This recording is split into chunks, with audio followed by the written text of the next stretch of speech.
Olá, tudo bem? Tudo em ordem? Vamos falar hoje sobre cadastro de reserva em concurso público e sua inconstitucionalidade.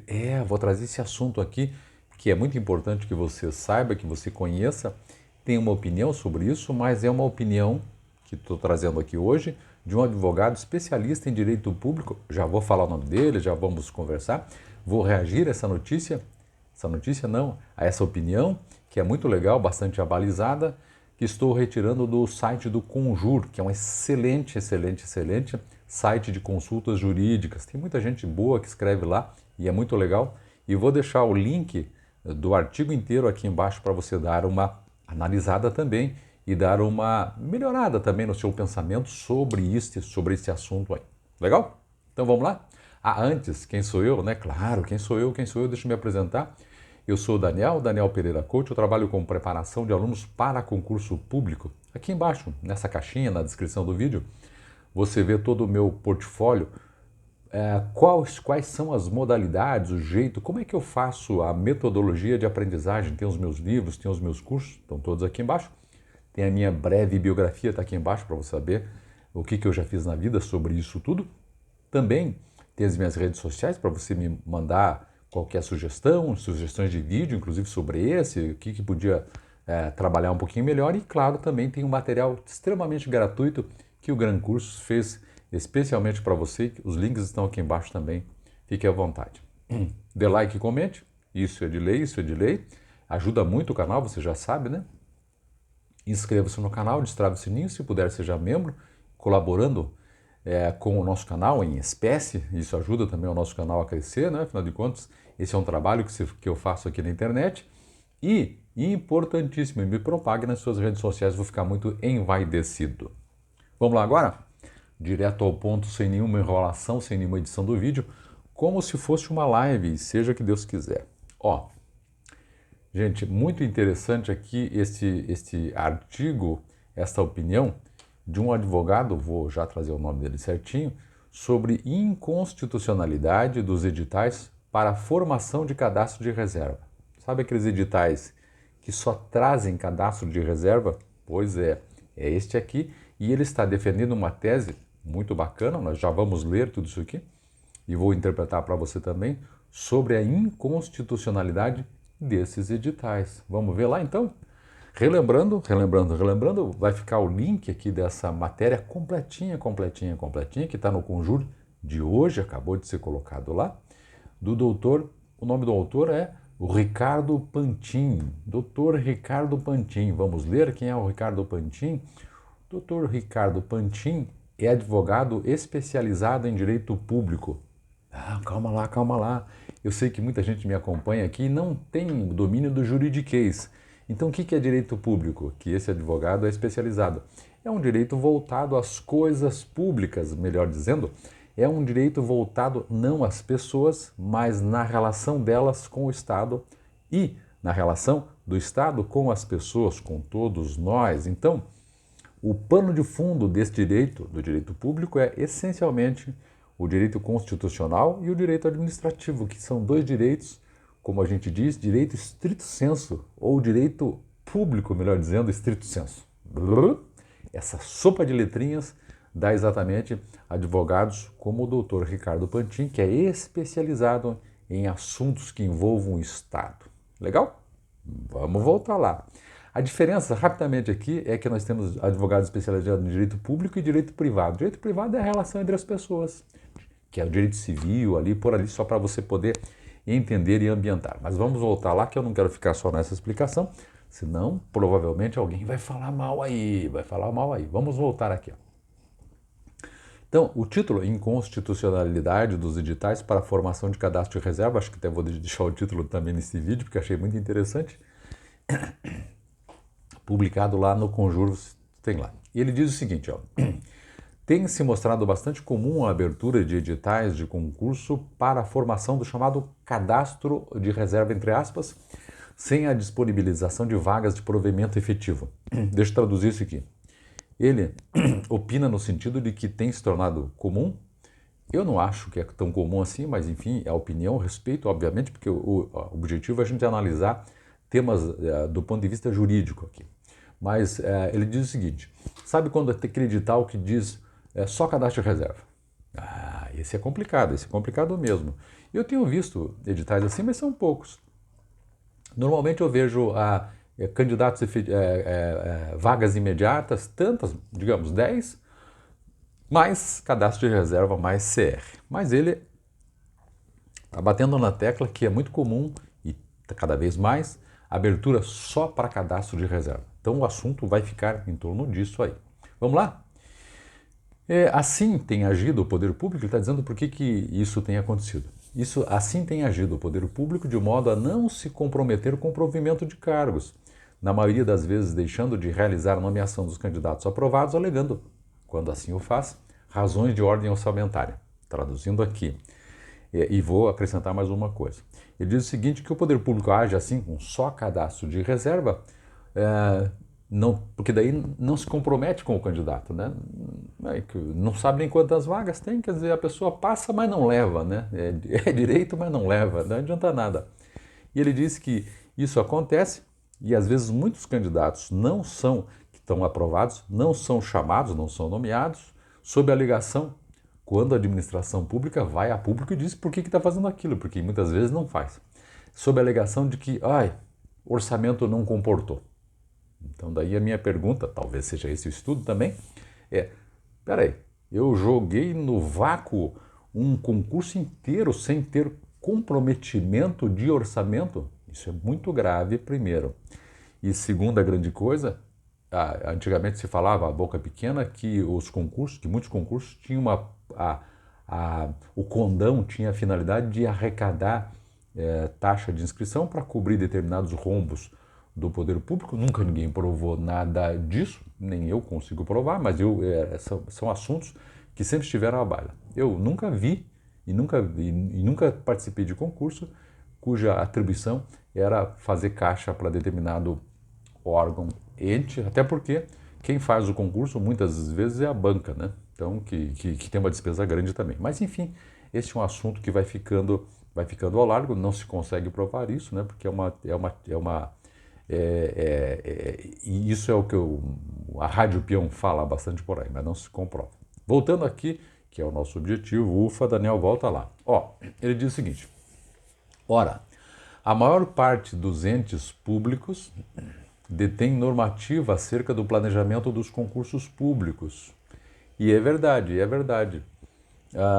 Quando você vai instituir um concurso público, vai colocar um edital na praça, você tem detalhes anteriores para colocar esse concurso na prática. Então não tem lógica que o ente público fique descomprometido e só coloca cadastro de reserva e fique brincando, no fundo é esse, fique brincando com o sonho das pessoas e com o estudo das pessoas, com o dinheiro das pessoas e com o tempo das pessoas. Pois bem, então a maior parte dos entes públicos detém normativa acerca do planejamento dos concursos públicos. Sim, a prever a justificativa prévia de abertura do certame, indicando o perfil esperado, as principais funções exercidas, a pretendida alocação de força de trabalho e seu impacto e as necessidades a serem supridas com a contratação, além da reserva de vagas, analisadas a sua origem, a data de criação ou de vacância e também a evolução do quadro de pessoal. Claro, isso é planejamento. O poder público tem esses dados, porque se não tiver, virou casa de mãe Joana, virou uma balbúrdia e não é isso que a gente quer de um serviço público eficiente. Muito bem, voltando aqui à análise dele.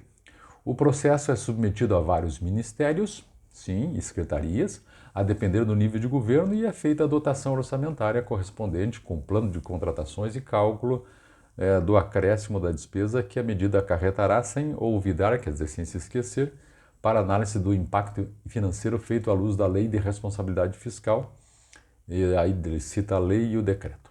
E é verdade isso. Os entes públicos, se vão colocar esse concurso na praça, tem toda essa parafernália jurídica, né? E tem todo o encadeamento lógico para fazer frente àquela despesa que ele vai fazer através do edital. Então não tem lógica jogar um cadastro de reserva e não chamar ninguém. Ou jogar um cadastro de reserva e esperar, estoura o prazo. Ah, não, o prazo já foi e acabou. Então não tem muita lógica. Vamos lá. Continua ele. Por evidente, não se pode admitir a abertura de um concurso público para a formação exclusiva de cadastro de reserva sob pena de atentar contra as balizas acima e contra o postulado do concurso público inserido ou inserto no artigo 37(1) e 2 da Constituição Federal. O concurso público tem uma índole constitucional, que ele está dizendo aqui, quer dizer, tem que ser tratado sempre sob a ótica constitucional, como muitas coisas precisam ser tratadas assim. Diz ele, continuando, a abertura de concurso público só pode ocorrer na hipótese de existência de cargos ou empregos públicos vagos a serem efetivamente providos por meio de concurso público e que disponibilizadas vagas correspondentes a esses mesmos cargos ou empregos. Trocando em miúdos. Para fazer um concurso tem que estar aberta essa vaga, tem que ter vaga, melhor dizendo, né? A não ser que o governo federal imagine, eu vou criar tantas vagas, então já vou organizar o concurso de modo de tal que quando eu esteja organizado lá. Eu não sei se seria constitucional fazer assim, mas enfim, poderia a princípio fazer. Vamos lá? É claro, realizar-se as nomeações até o fim do prazo do certame, pois como já decidiu o Supremo, por ocasião de um mandado de segurança, número tal, os candidatos aprovados dentro do número de vagas em concurso público têm o direito público e certo à nomeação, corolário dos deveres da boa-fé e incondicional respeito à confiança dos cidadãos, além de servir ao reconhecimento e à preservação da força normativa do princípio do concurso público, que vincula diretamente a administração, na linha do que já decidido em outro julgado, a pronunciar-se o Supremo Tribunal Federal, no sentido de que o conteúdo de concurso público não se liga ao poder discricionário administrativo. Deixa eu traduzir aqui. Não se liga ao fato de que, assim quis o administrador. Não. Mas há um outro poder, que é um poder vinculado, quer dizer, o poder público está vinculado às leis, às regras, com todos os seus requisitos recorrentes de leis e do edital que obriga não só a candidatos, como também a administração pública. Ufa de sorte que o ato de provimento de cargo público é ato plenamente vinculado, de cujos critérios legais a administração pública não poderá se afastar, nem sobre os quais o edital do concurso poderá dispor de modo diverso. Traduzindo em miúdos, concurso público é coisa séria e está vinculado à legislação. O administrador público não pode criar de momento, vamos fazer para lá. Não, tem que estar sempre vinculado a, primeiro, um cargo vago, segundo, as despesas desse cargo tem que estar no orçamento, porque senão não vale, né? E claro, aqueles que passaram precisam ser chamados. Vamos lá. Continuando o nosso doutor aqui. Ele diz o seguinte, que abrir um certame sem número de vagas definido afigura extremamente nocivo para a instituição do concurso público, na medida em que denota uma estratégia por parte do poder público utilizada em prejuízo dos direitos individuais dos cidadãos, que, ao se inscreverem em um concurso e se submeterem às exigências do edital, criam expectativas não realizadas, aguardando uma incerta e indefinida nomeação. E tem razão. Eu já vi muitos casos de candidatos que estudaram, se esforçaram, investiram dinheiro, tempo, para nada, né? E aí fica essa história de passei, mas eu não consegui a vaga, passei, mas não fui chamado. Isso tudo vai contra a boa-fé, e vai contra esse tratamento que o poder público tem que dar ao concurso público, que é um tratamento de ordem constitucional e que é a nossa maneira de contratação, uma das maneiras de contratação para o serviço público de servidores. Muito bem, continuando aqui. Para que os candidatos possam manifestar interesse em concorrer em um concurso público, o edital deve conter a descrição dos cargos ou empregos, claro, tem que dizer o que é, né? A quantidade de vagas, tantas vagas, a remuneração, também é importante dizer. E eu lembro aqui que na iniciativa privada, você deve conhecer muito isso, quando dizem lá, estamos contratando, vendedor, não falam o salário. Aí você só vai descobrir o salário, e daí você vai se interessar ou não por aquele salário, no final das etapas, o que está errado. Então, na administração privada faz-se muito isso. Na administração pública, não. Tem que conter, inclusive, a remuneração, né, para ver se te interessa ou não. Também o local de trabalho e outros dados relevantes para a decisão do candidato. E aí o doutor aqui vai fazendo ligações com teses defendidas nos tribunais, que eu vou deixar o link para você examinar uma por uma.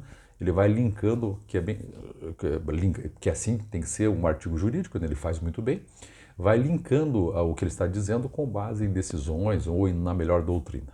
Pois bem, continuando aqui.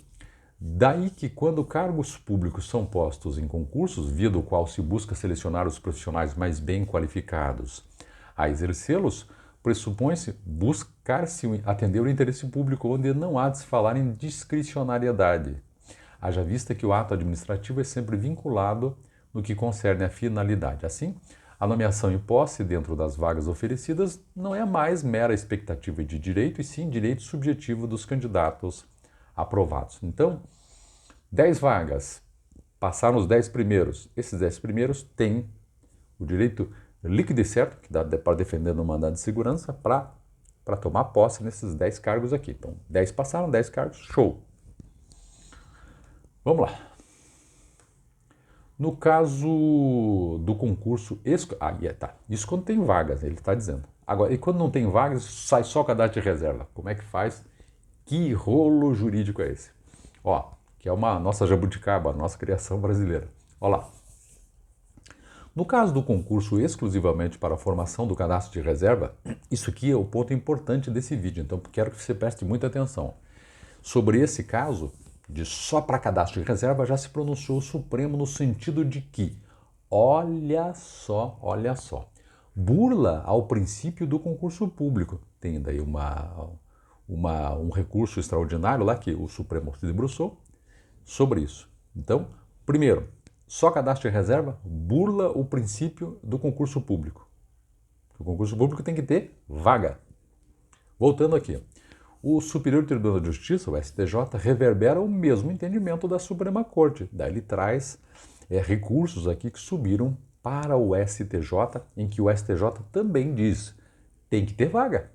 Não dá para fazer só cadastro de reserva sob pena de se burlar o princípio do concurso público. Show? Voltar aqui. É verdade que o concurso público para a formação do cadastro de reserva tem previsão legal e tem, já vou dizer aqui, ó, o artigo 29 do decreto 9739 de 2019 prescreve que, excepcionalmente, não é todo dia que tem que ter isso, excepcionalmente, atendendo a pedido do órgão ou da entidade que demonstre a impossibilidade de se determinar no prazo de validade do concurso público o quantitativo de vagas necessário para pronto atendimento, o ministro de Estado da Economia poderá autorizar a realização de concurso público para a formação de cadastro de reserva para provimento futuro. Então, uma situação excepcional, quando você não tem a possibilidade de se determinar no momento de abertura do concurso e dentro do prazo de validade quantas pessoas vai precisar. Então, aqui nós temos uma regra legal. Uma regra legal, que no caso aqui é de um decreto, né? Vamos lá então? Vamos continuar aqui descendo um pouco mais. Diz ele que esse dispositivo de redação questionável, né? Isso que eu acabei de ler, e de evidente inconstitucionalidade, ele defende a inconstitucionalidade desse decreto aqui, inclusive, excepcionalmente, estabelece que quando não for possível determinar o quantitativo de vagas durante a validade de um concurso, que se abra outro para cadastro de reserva. O mesmo decreto, no artigo 6º, incisos 4 e 5º, determina que a proposta de concurso contém evolução do quadro de pessoal nos últimos 5 anos, com movimentações, ingressos, desligamentos de aposentadorias e a estimativa de aposentadorias por cargo para os próximos 5 anos e o quantitativo de servidores ou empregados cedidos e o número de sessões realizadas nos últimos 5 anos. Ou seja, a proposta deve conter já o quantitativo. Que é estranho, né? Fala assim, excepcionalmente pode fazer só cadastro de reserva, só que tem que trazer lá quantas vagas tem. É esquisito. Vamos lá. Então, o número de sessões realizadas nos últimos 5 anos, ou seja, a proposta deve conter o quantitativo, de modo que não é possível ao administrador ignorá-lo e, por conseguinte, ao alegar ignorância, solicitar a abertura de concurso para preenchimento de cadastro de reserva. A abertura estaria, desde logo, eivada de inconstitucionalidade por burla ao postulado do concurso público, quer dizer, por quebra da regra geral do concurso público que está no artigo 37, 1 e 2 da Constituição Federal. Voltando aqui, a análise desse excelente advogado diz o seguinte: conquanto esse Decreto Federal 9739 de 2019 permita a realização de concursos para cadastro de reserva, mas ele já diz esse decreto, ao ver dele, é inconstitucional, né? Então, vamos lá. Ele diz que, embora o decreto diga que possa haver, excepcionalmente, só para cadastro de reserva, vários têm sido os concursos que não disponibilizam número determinado de vagas, de modo a fraudar o princípio da finalidade, o princípio da proteção à confiança, o princípio da segurança jurídica, o princípio da eficiência e o princípio da transparência na disputa de cargos públicos por meio da instituição do concurso público. Esse concurso às cegas, né?